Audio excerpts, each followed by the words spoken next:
Hey guys, இன்னைக்கு நம்ம பார்க்க போற விஷயம் ஈர்ப்பு விதியில ஒரு முக்கியமான நிலைன்னே சொல்லலாம். ஏற்கனவே நம்ம அடிப்படை ஈர்ப்பு விதிகளை பத்தியும் அதை சரியா பயன்படுத்த தேவையான கருவிகள் பத்தியும் முன்னாடி பதிவுகள்ல தெரிஞ்சுக்கிட்டோம். இந்த பதிவுல பொதுவான பிரபஞ்ச விதிகளை பயன்படுத்தி ஈர்ப்பு விதியின் பயனை எப்படி நாம அடையலான்னு தெரிஞ்சுக்கலாம். இந்த பிரபஞ்சமே ஆற்றலின் வடிவம்னு நமக்கு தெரிஞ்சிருக்கும். நீங்க பாக்குற உணர்ற எல்லாமும் ஆற்றலின் கூறுகளா தான் இருக்கு.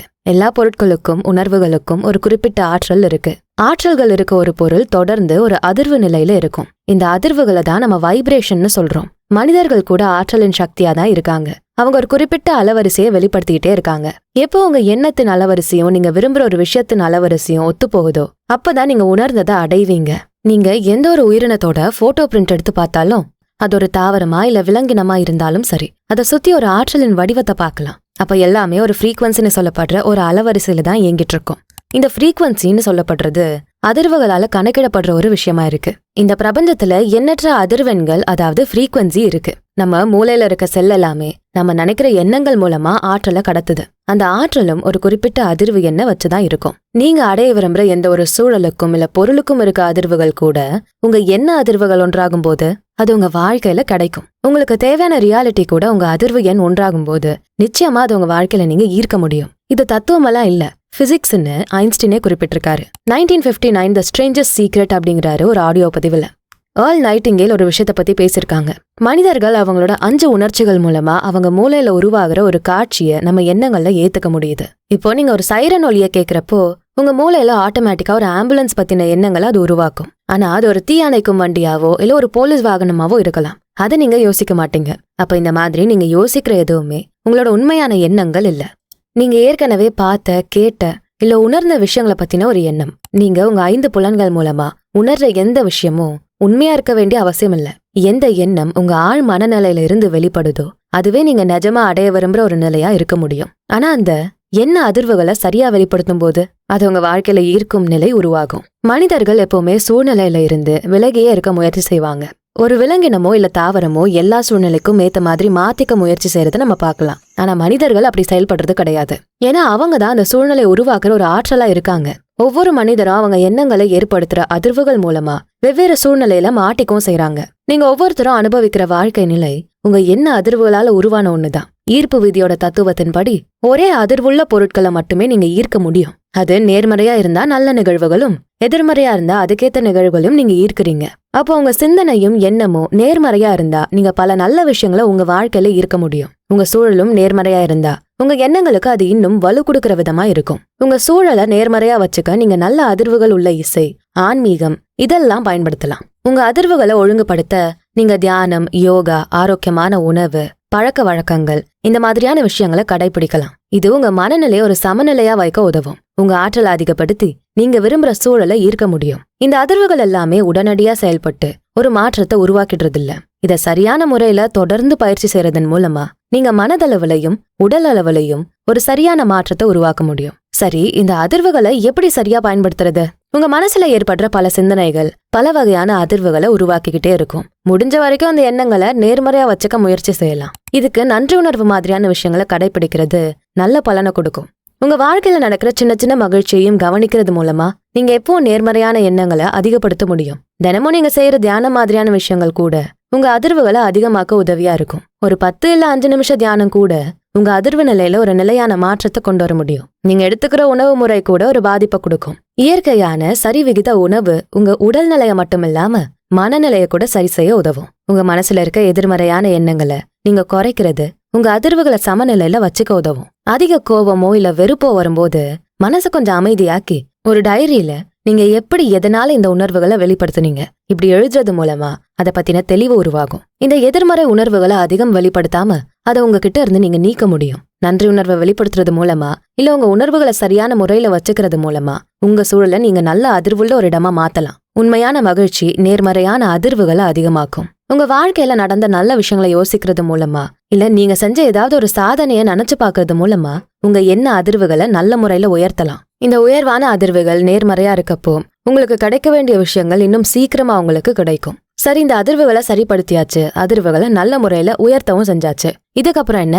இது எந்த மாதிரியான விளைவுகளை உருவாக்கும்? இந்த அதிர்வுகள் தான் நீங்க செய்யற செயல்கள்ல வெளிப்படும். உங்க செயல்கள் எல்லாமே ஒரு இலக்க நோக்கி இல்ல உங்க குறிக்கோளை நோக்கியே நகரும். சாதாரணமா நீங்க செய்யற செயலுக்கும் ஒரு தூண்டல்ல நீங்க செய்யற செயலுக்கும் ஒரு பெரிய வித்தியாசம் இருக்கும். நீங்க உங்க அன்றாட நடவடிக்கையில செய்யற எல்லாமே ஒரு சாதாரண நடவடிக்கை தான். அது மூலமா நீங்க எந்த பெரிய மாற்றத்தையும் பார்க்க முடியாது. ஆனா ஒரு நல்ல தூண்டுதல் மூலமா நீங்க செய்யற செயல்கள் உங்க ஆழ்மனதின் நம்பிக்கையின் அடிப்படையில நடக்கிற ஒரு செயல். இதை செய்ய உங்களுக்கு யாரோட கட்டளையும் தேவையில்ல. உங்க ஆழ் மனசுல இருந்து உருவானதால இது செய்யறதுல உங்களுக்கு எந்த விதமான ஆற்றலும் தேவைப்படுறதில்ல. ஏற்கனவே இதை பத்தின தெளிவு உங்க ஆழ் மனசுல ஏற்பட்டதால இது செய்யறப்போ உங்களுக்கு எந்த விதமான எதிர்மறை எண்ணங்களும் உருவாகாது. அளவில்லாத மகிழ்ச்சியும் நேர்மறையான சூழலையும் நீங்க ஈர்க்க முயற்சி செய்வீங்க. இதுக்கு அப்படியே நேரெதிரான விளைவுகளை ஒரு கட்டாய செயல், அதாவது ஃபோர்ஸ்டு ஆக்ஷன் சொல்லப்படுற முயற்சி உங்களுக்கு கொடுக்கும். இந்த ஃபோர்ஸ்டு ஆக்ஷன்ஸ் எல்லாமே உங்களுக்குள்ள இருந்து உருவான ஒண்ணு இல்ல. வெளிப்புற சூழல்ல நீங்க பாக்குற கேட்கிற செய்திகள் மூலமா நீங்க செய்ய நினைக்கிற முயற்சிகள். இதை செய்யறப்போ உங்களுக்கு ஒரு நீண்ட உற்சாகமோ இல்ல மகிழ்ச்சியோ உத்வேகமோ ஏற்படுறதில்ல. அதிகமான சந்தேகமோ அழுத்தமோ உங்களை இந்த மாதிரியான செயல்கள்ல ஈடுபட வைக்கும். இதோட முடிவு உங்களுக்கு ஒரு எதிர்மறையான விளைவுகளையும் குறைவான பயன்களையும் தரலாம். உங்க கூட வேலை பார்க்குற ஒருத்தர் வாங்கின ஒரு காரு இல்ல உங்க சொந்தக்காரர் ஒருத்தர் கட்டின வீடை பார்த்து அதுல இருந்து ஒரு உந்துதல் ஏற்பட்டு நீங்க எடுக்கிற முடிவுகள் இந்த மாதிரி ஃபோர்ஸ்ட் ஆக்ஷனா தான் இருக்கும். உங்களுக்கு எது தேவையோ அதை நீங்களே உங்க உள்ளுணர்வுல இருந்து கண்டுபிடிக்க முயற்சி செய்யணும். அதுதான் உங்களுக்குள்ள இருந்து வர உண்மையான அதிர்வுகளை வெளிப்படுத்தும். உங்க வாழ்க்கையோ ஒரு நதியை போல கற்பனை செஞ்சு பாருங்க. ஏதோ ஒன்னு நீங்க அடைய விரும்புனா உங்க ஃபோர்ஸ்ட் ஆக்ஷன்ஸ் மூலமா நீங்க அந்த நதியோட பாதையை எதிர்த்து நீச்சல் போடுற மாதிரி இருக்கும். அது உங்களுக்கு ஒரு போராட்டத்தையும் எதிர்மறையான உணர்வையும் கொடுக்கும். ஆனா பிரபஞ்சத்துல இருந்து நீங்க ஒன்ன பெற விரும்புனா நீங்க அந்த நதியோட போக்குல போய் தான் அதை அடைய முடியும். நீங்க அந்த நிலையை உணர்ற வர நீங்க எந்த செயலும் செய்யாம இருக்க மாதிரி தான் இருக்கும். நீங்க விரும்பின ஒரு விஷயம் நடந்து முடிஞ்சதும் அதை பத்தி நினைச்சு பாக்குறப்போ அதை அடைய இந்த பிரபஞ்சம் உங்களுக்கு என்னெல்லாம் செஞ்சது, அதை எப்படியெல்லாம் உங்ககிட்ட கொண்டு வந்ததுன்னு நினைச்சு நீங்களே ஆச்சரியமா உணர்வீங்க. உங்க உள்ளுணர்வுல இருந்து வெளிப்படுற தூண்டுதல்கள் எல்லாமே இந்த பிரபஞ்சம் உங்களுக்கு காட்டுற ஒரு வழிமுறை தான். அதை கண்டிப்பா நீங்க நம்பியே ஆகணும். அந்த மாதிரி தூண்டுதல்கள் ஏற்படுறப்போ அதை நீங்க செயல்படுத்த முயற்சி செய்யுங்க. பிரபஞ்சமே உங்க கூட அந்த செயல்கள்ல ஈடுபடுறத நீங்க உணர்வீங்க. அப்ப நீங்க உங்களுக்கு தேவையான எல்லாத்தையும் உங்க வாழ்க்கையில ஈர்க்க முடியும். அது பணம் இல்ல பொருள் இல்ல நீங்க விரும்பும் நபர், இப்படி எதுவா இருந்தாலும் உங்களை நோக்கி அது ஈர்க்கப்படும். சரி, நம்ம உள்நிலையில இருந்து வர தூண்டுதல் மூலமா ஒரு செயலை செய்யறோம். அதுக்கு பிறகு அதோட முடிவுகள் என்னவா இருக்கணும்னு எப்படி தெளிவுபடுத்துறது? இது நடக்கிற காலம் எவ்வளவு, அந்த காலத்தை எப்படி முடிவு செய்யறது? இதுக்கு உங்களுக்கு லா ஆஃப் டிட்டாச்மெண்ட் பத்தி தெரிஞ்சிருக்கணும். உங்க வாழ்க்கையில நீங்க விரும்பின ஒரு விஷயத்தின் மேல உங்க எண்ணங்களை செயல்களை தீர்மானம் செஞ்ச அப்புறம் அதோட இறுதி முடிவுகள் மேல இருக்க பற்ற நீங்க விடுவிக்கணும். உங்க இலக்குகளை அடைய நீங்க எல்லாத்தையும் செஞ்ச பிறகு அதோட முடிவுகளை பிரபஞ்ச சக்தி கிட்ட விட்டுறணும். அதோட விளைவுகள் பத்தியும் எப்போ நடக்கும் அப்படிங்கிற விஷயத்தையும் நீங்க இதை பிரபஞ்ச சக்தி கிட்ட கொடுக்கறது மூலமா நீங்க ஒரு பெரிய நம்பிக்கைய உங்க அதிர்வுகள் மூலமா வெளிப்படுத்துவீங்க. நீங்க நினைச்சது நடக்கும் அப்படின்னு முழுசா நம்பிக்கை வைங்க.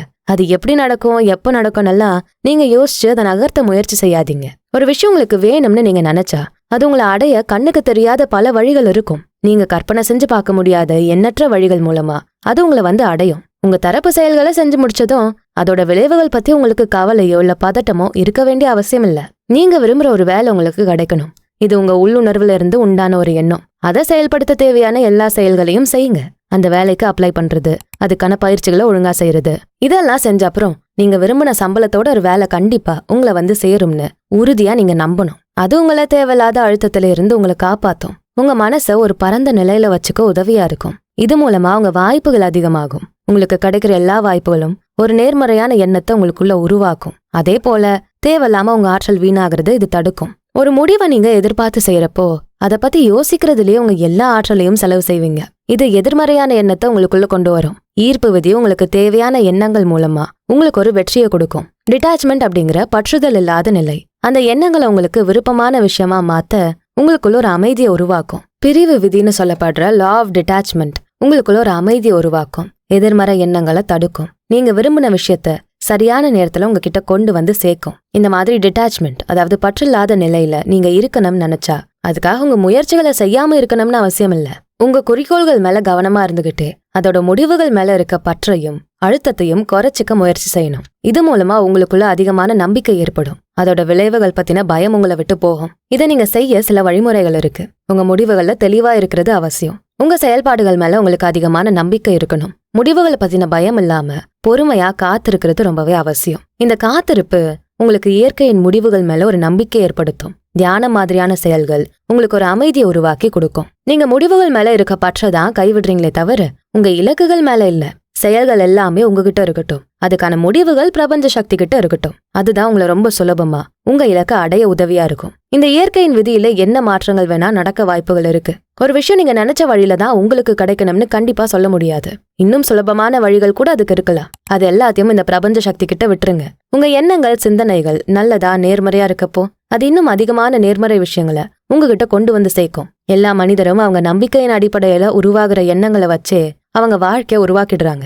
உங்க எல்லா எண்ணங்களும் உங்க ஆற்றலை பாதிக்கக்கூடியதா இருக்கு. அந்த ஆற்றல்கள் நல்ல விதமா இயங்கும் போது அது நல்ல முயற்சிகள்ல முடியும். அதுவே எதிர்மறையான ஆற்றல்கள் உங்களுக்கு அதே மாதிரியான நிகழ்வுகளை கொண்டு வந்து சேர்க்கும். உங்க சிந்தனையும் எண்ணமும் நேர்மறையா இருக்க வேண்டிய அவசியம் இருக்கு. அதுக்கு நீங்க என்ன வழிமுறைகளை வேணா பயிற்சி செஞ்சு அதை சரியா வழி நடத்தலாம். நன்றியுணர்வை வெளிப்படுத்துறது மூலமா தொடர்ந்து நீங்க நல்ல எண்ணங்களை உருவாக்கிக்கிட்டே இருக்க முடியும். இதை ஒரு தினசரி பழக்கமா மாத்த முயற்சி பண்ணுங்க.